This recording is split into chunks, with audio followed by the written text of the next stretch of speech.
સિહોર તાલુકાના દેવગાણા ગામે ભક્તિમય માહોલ વચ્ચે શ્રીમદ ભાગવત સપ્તાહનો શુભ પ્રારંભ કરવામાં આવ્યો હતો.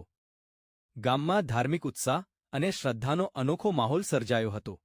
આ અવસરે ગોપનાથ મહાદેવ જગ્યાના મહંત શ્રી સીતારામ બાપુના પાવન વ્યાસાસન પર બેસીને ધર્મચિંતન કરવામાં આવ્યું, જેમાં મોટી સંખ્યામાં ભક્તજનો ઉપસ્થિત રહ્યા હતા.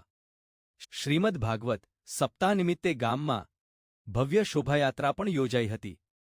શોભાયાત્રામાં ધાર્મિક ઝાંખીઓ, ભજન કીર્તન અને હરિનામના ગુંજતા સ્વરો સાથે આખું ગામ ભક્તિમય બની ગયું હતું. ગામના માર્ગો પર ભક્તોની ઉમટી પડેલી ભીડે આ યાત્રાને વધુ ભવ્યતા આપી હતી. શ્રદ્ધા અને ભક્તિના આ પવિત્ર પ્રસંગે ગામજનોમાં આનંદ અને ઉત્સાહની લાગણી જોવા મળી હતી. આ રીતે દેવગાણા ગામે શ્રીમદ ભાગવત સપ્તાહની શરૂઆત ભક્તિભાવ અને ધાર્મિક ઉર્જા સાથે થઈ હતી.